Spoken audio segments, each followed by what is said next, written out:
మా బాబు సరిగ్గా తినట్లేదు, మా పాప సరిగ్గా తినట్లేదు. వెంటనే ఏదైనా టానిక్ రాసివ్వండి. ఇది ఓపీలో చాలామంది తల్లులు నన్నడిగే మాట. తల్లులే కాదు, తండ్రులు, అమ్మమ్మలు, నాయనమ్మలు, తాతలు అందరికీ కూడా పిల్లలు తినకపోతే ఒకే రకమైన టెన్షన్. ఆ రోజు ఎవరికీ సరిగా నిద్ర పట్టదు. నిజంగా పిల్లలకి టానిక్ అవసరమా అనే దాని గురించి ఈరోజు మన వీడియోని చివరి వరకు స్కిప్ చేయకుండా చూడండి.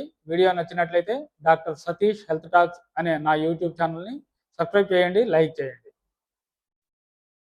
నన్ను అడిగితే పిల్లలు తినడం లేదు అనే ఒకే ఒక రీజన్తో టానిక్ వాడడం అనవసరం. పిల్లలు చురుగ్గా ఉంటూ వాళ్ళ వయసుకు తగ్గట్టు పెరుగుతూ సరైన ఎత్తు, సరైన బరువు ఉన్నట్లయితే వాళ్ళు ఒక పూట తినలేదనో, ఒకరోజు సరిగా తినలేదనో వెంటనే టానిక్లు వాడాల్సిన అవసరం లేదు. పిల్లల ఆకలి రోజు మొత్తం మీద ఒకేలాగా ఉండకపోవచ్చు. ఒక పూట ఎక్కువగా తినొచ్చు, ఒక పూట తక్కువగా తినొచ్చు. అంత మాత్రాన మనం కంగారు పడిపోయి టానిక్లు మొదలు పెట్టాల్సిన అవసరం లేదు. పిల్లలు ఎందుకు సరిగా తినరు అనే దానికి చాలా కారణాలు ఉంటాయి. పిల్లలకి స్నాక్స్ ఎక్కువగా ఇస్తూ ఉండడం, భోజనం చేసే ముందు జ్యూస్ ఇవ్వడం, లేకపోతే కేక్ పెట్టడం, చాక్లెట్ ఇవ్వడం, బిస్కెట్స్ పెట్టడం, పిల్లలకి తిండి పెట్టేటప్పుడు టీవీ లేదా మొబైల్ చూపిస్తూ పెట్టడం. ఓవరాల్గా తిండి పెట్టడం అనే ప్రక్రియని ఒక బలవంత ప్రక్రియగా మార్చేయడం వలన పిల్లలు తినడానికి ఇష్టపడరు, రిజెక్ట్ చేయడం నేర్చుకుంటారు. ముఖ్యంగా సంవత్సరం నిండిన తర్వాత 3 సంవత్సరాల వయసు వచ్చే వరకు ఈ రిజెక్ట్ చేయడం అనేది ఎక్కువగా ఉంటుంది. కాబట్టి ఇక్కడ మనం చేయాల్సింది ఏంటంటే, పిల్లలు సరిగా తినడం లేదని టానిక్ కోసం పరిగెత్తే బదులు పిల్లలకి మనం పెడుతున్న విధానాన్ని మార్చుకోవాల్సిన అవసరం ఉంటుంది. టానిక్ ఎప్పుడు అవసరం? నిజంగా ఏదైనా రక్తహీనత ఉంది, పోషకాహార లోపం ఉంది, లేదా విటమిన్ లోపం ఉంది, లేకపోతే ఎదుగుదలలో సమస్య ఉంది అని చిన్నపిల్లల డాక్టర్ నిర్ధారణ చేసి వాళ్ళు సూచిస్తే తగిన మోతాదులో టానిక్ను వాడడంలో ఇబ్బంది ఏం లేదు. కానీ చాలామంది తల్లులు, తండ్రులు ఏం చేస్తున్నారంటే డైరెక్ట్‌గా షాప్‌కి వెళ్ళిపోయి వాళ్ళకి నచ్చిన సిరప్పు, షాప్‌లో ఇచ్చిన సిరప్పు తెచ్చేసి బలవంతంగా పిల్లలకు పోస్తున్నారు. ఇందులో కొన్ని సమస్యలున్నాయి.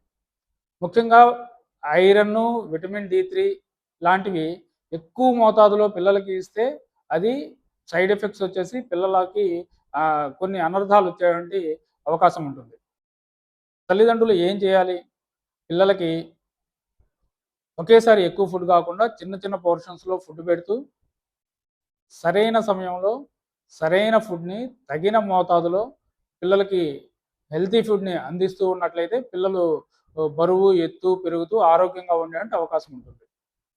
ముఖ్యంగా పండ్లు, కూరగాయలు, గుడ్లు, పాలు, ఎనీ ప్రోటీన్ రిచ్ ఫుడ్ ఏదైనా సరే పిల్లలకి ఇవ్వడం వలన వాళ్ళు ఆరోగ్యంగా ఉండడానికి అవకాశం ఉంటుంది. చెప్పదలుచుకున్న ముఖ్యమైన విషయం ఏంటంటే పిల్లలకి ఆహారం ఇవ్వడం అనే దాన్ని ఒక బలవంతపు ప్రక్రియగా కాకుండా దాన్ని ఒక ప్రశాంతమైన వాతావరణంలో పిల్లలు చాలా ఉల్లాసంగా, ఉత్సాహంగా తినే వాతావరణాన్ని మనం కల్పించగలగాలి.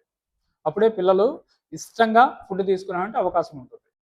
అయితే పిల్లలు తరచుగా ఫుడ్ తీసుకోకపోవడం, బరువు పెరగకపోవడం, ఎత్తు పెరగకపోవడం, తరచుగా అనారోగ్యానికి గురవ్వడం ఇట్లాంటి లక్షణాలు ఏదైనా కనిపిస్తే మాత్రం నెగ్లెక్ట్ చేయకుండా ఏదో ఒక టానిక్ తాగుతూ ఇంట్లో ఉంచకుండా తప్పనిసరిగా పిల్లల డాక్టర్ దగ్గరికి తీసుకెళ్ళాలి.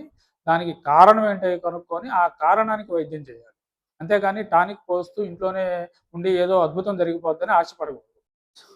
చివరిగా ఒక మాట ఏంటంటే పిల్లలు ఆరోగ్యంగా పెరగాలంటే వాళ్ళకి టానిక్ ముఖ్యం కాదు, వాళ్ళకి బ్యాలెన్స్ డైట్ ముఖ్యం. ప్రశాంత వాతావరణంలో తినే అవకాశం కల్పించడం ముఖ్యం. అలాగే వాళ్ళ ఎదుగుదలని గమనిస్తూ ఉండడం ముఖ్యం. అంతేగాని ఏదో ఒక టానిక్ తాపిచ్చేసినంత మాత్రాన రూ. 300, రూ. 500 విలువ చేసే టానిక్ తాపిస్తే అంత అద్భుతం జరిగిపోద్దని ఆశపడొద్దు.